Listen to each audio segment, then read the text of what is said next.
America ये दावा कर रहा है कि खाड़ी देशों के कहने पर उसने हमला रोका है, लेकिन रणनीतिक विशेषज्ञों, रक्षा जानकारों और खुफिया रिपोर्ट्स की माने तो अमेरिका का हमला रोकना उसकी कोई दया या रणनीति नहीं है, बल्कि अभूतपूर्व लाचारी है। अमेरिका ने अपने जिन missile defence system Patriot, THAAD, Arrow, जो प्रिसीजन गाइडेड हथियार हैं, जिसके दम पर उस शेखी बघार रहा था, उनका स्टॉक तेजी से खत्म हो गया। और जब आसमान से आग बरसने वाले हथियार ही खत्म होने लगे तो ईरानी मिसाइल से कौन बचाएगा? बड़ी से बड़ी महाशक्ति को बातचीत की टेबल याद आने लगती है। अमेरिका का बातचीत के लिए तैयार होना उसकी ताकत नहीं, बल्कि उसकी सैन्य थकावट का सबसे बड़ा सबूत है और रणनीतिक फेल्योर का सबसे बड़ा उदाहरण है। अमेरिका की हार का कारण यह भी है कि जंग के बीच खाड़ी देशों से भी अमेरिकी सैनिकों की वापसी शुरू हो गई है। महासंग्राम के बीच अमेरिका ने कतर स्थित अपने सैन्य बेस अल उदैद एयरबेस से अपनी सेना की उपस्थिति को समेटना शुरू कर दिया है। यह सिर्फ एक रणनीतिक फेरबदल नहीं है, ये मिडिल ईस्ट से अमेरिका के प्रभुत्व के खिसकने की सबसे बड़ी शुरुआत। कतर का बेस मिडिल ईस्ट में अमेरिकी सैन्य ऑपरेशंस का दिल माना जाता है। ईरान की सटीक मिसाइल क्षमता और क्षेत्रीय पहुंच ने अमेरिका के सबसे सुरक्षित गढ़ को कब्रिस्तान बना दिया। अपने ही सैनिकों और महंगे सैन्य उपकरणों की तबाही, ईरानी मिसाइलों से बर्बादी अमेरिका बर्दाश्त नहीं कर पाया और अमेरिका को कतर से पीछे हटने को मजबूर होना पड़ा। इतिहास गवाह है कि जब कोई फौज अपने बेस को खाली करने लगे तो उसे रणनीतिक सफलता नहीं कहा जाता, बल्कि इसे पीछे हटना कहा जाता है, इसे मैदान छोड़ना कहा जाता है, इसे हार कहा जाता है। मिडिल ईस्ट की जंग में अमेरिका और डोनाल्ड ट्रंप का क्या ऑब्जेक्टिव था? शायद आपको याद हो, एक भी ऑब्जेक्टिव अमेरिका पूरा नहीं कर पाया। अमेरिकी राष्ट्रपति ट्रंप का ईरान को लेकर एक ही मकसद था, एक ही गोल था, रिजीम चेंज करना।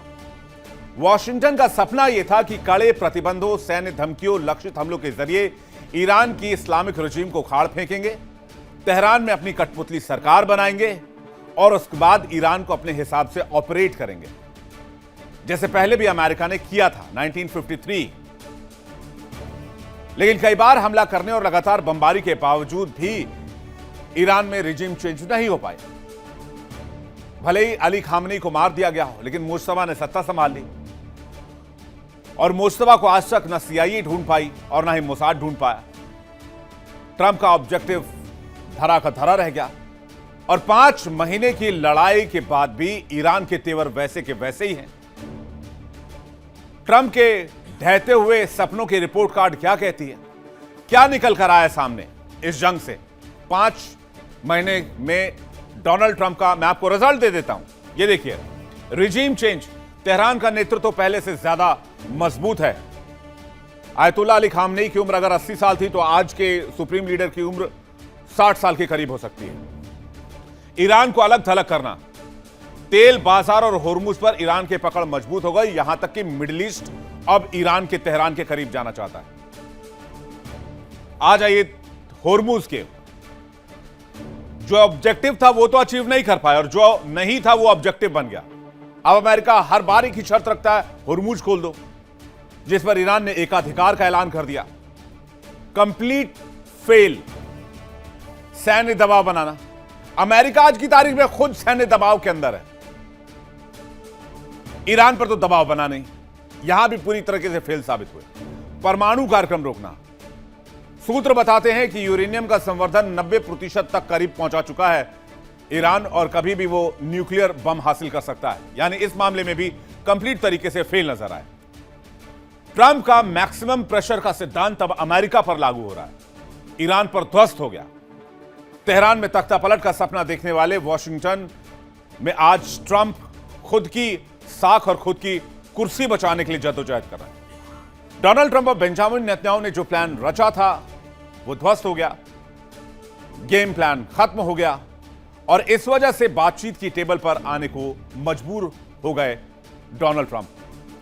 अमेरिका ने ईरान पर हमला परमाणु कार्यक्रम की वजह से किया और अमेरिका इस मेन मुद्दे से हट गया और होर्मुज पर आकर फंस गया, क्योंकि ईरान के होर्मुज पर तालाबंदी करते ही तेल के भाव आसमान छूने लगे और इंटरनेशनल मार्केट प्रेशर में आ गए। दुनिया के कुल तेल निर्यात का लगभग 20% हिस्सा इसी इलाके से निकलता है और उस स्ट्रेट ऑफ होर्मुज पर अमेरिका बार बार अपने एयरक्राफ्ट कैरियर्स भेजकर धौंस जमाने की कोशिश करता दिखा। लेकिन आज की हकीकत यह है कि ईरान का एकाधिकार उसी स्ट्रेट ऑफ होर्मुज पर आज भी कायम है। ईरान की Islamic revolutionary guard corps IRGC का एक तरफा कंट्रोल है। ईरान जब चाहे जिस जहाज को चाहे रोक लेता है, जिस जहाज पर चाहे हमले कर देता है। या ना अमेरिका की चलती है, ना ब्रिटेन की चलती है, ना फ्रांस की चलती है। अमेरिकी नौसेना के वॉरशिप्स भी इस इलाके में घुसने से पहले 100 बार सोचते हैं। आलम यह है कि आज तक स्ट्रेट ऑफ होर्मुज पार करके अमेरिकी aircraft carrier gulf of Persia में नहीं जा पाया, पर्शियन गल्फ में। यानी होर्मुज की चाबी ईरान से नहीं ले पाया अमेरिका। ईरान ने साबित कर दिया कि उसके इलाके में कोई भी ताकत आ जाए, चाहे वो अमेरिका ही क्यों ना हो, उसे भी ईरान की मर्जी से चलना होगा। और यही ईरान की सबसे बड़ी जीत है।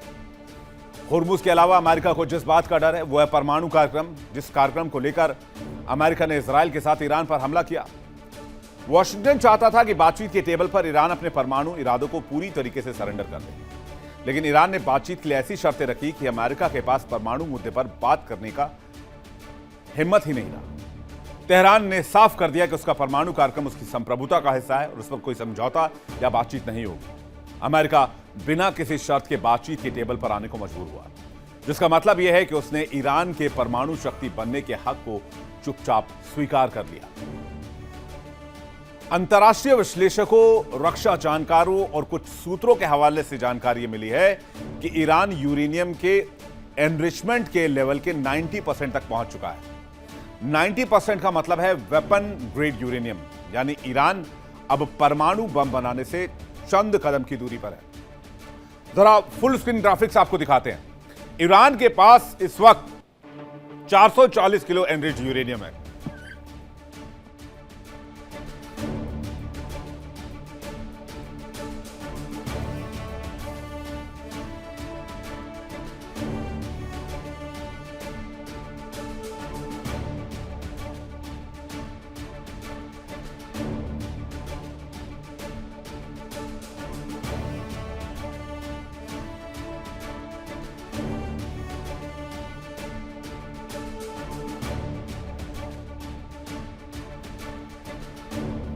यानी ईरान 450 किलो यूरेनियम 60% एनरिच करके बैठा हुआ था। ये 2025 की खबर है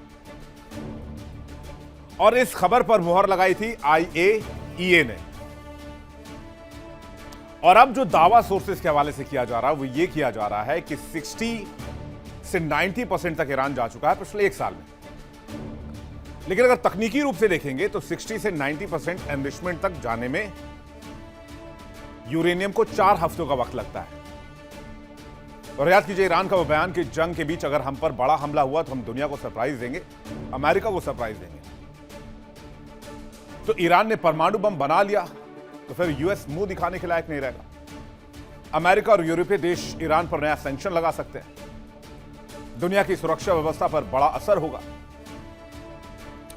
और यहां तक कि अमेरिका ने कहा कि हमारी बातचीत हो गई है तेहरान से। तेहरान अपने 440 किलोग्राम यूरेनियम को IAEA को हैंडओवर करेगा या चाइना को ही हैंडओवर कर दे। लेकिन तेहरान ने इन तमाम अटकलों को खारिज कर दिया।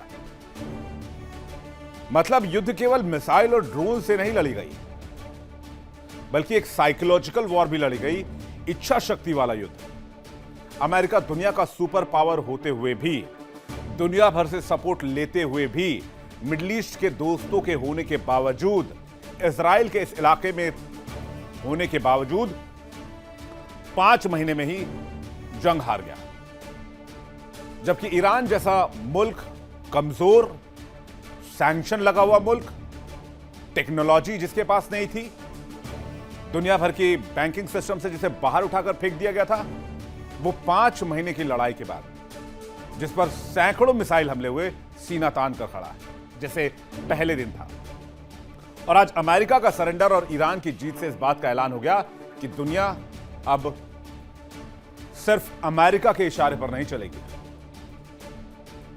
इस दुनिया का अकेला चौधरी अमेरिका अब नहीं बन सकता। कतर से अमेरिकी सेना कम करना हो, हमलों को रोकना हो, हथियारों की कमी की रिपोर्ट्स आनी हो, बातचीत की टेबल बार बार आना हो, ईरान का यूरेनियम एनरिचमेंट बढ़ाना हो, होर्मुज पर ईरान का अडिग कब्जा हो, ये फैक्ट्स चीख चीख कर बयान दे रहे हैं कि मिडिल ईस्ट में अमेरिकी प्रभुत्व का सूरज अस्त हो चुका है और तेहरान के आसमान पर एक नई स्वाभिमानी और विजयी शक्ति का सूर्योदय हो चुका है। और आज भी वही हुआ जो इतिहास में हर बार होता आया है कि ईरान हर बार जंग जीत गया, जीत ईरान की हुई, और ये संघर्ष तब तक जारी रहेगा जब तक अमेरिकी सैनिक इस क्षेत्र को खाली नहीं कर देते, क्योंकि ईरान का एकमात्र ऑब्जेक्टिव है मिडिल ईस्ट से अमेरिका का सफाया। इसलिए आप छिटपुट लड़ाई देखेंगे, वॉर बीच बीच में देखेंगे, लेकिन अभी की ताजा रिपोर्ट यह बता रही है कि ईरान जीत चुका है। देखिए इंडिया डेली 24/7 अब आपके स्मार्ट टीवी पर। इंडिया डेली मौजूद है सभी डिजिटल प्लेटफॉर्म पर लाइव और लगातार। इंडिया डेली 24/7 हर दिन राष्ट्र को समर्पित।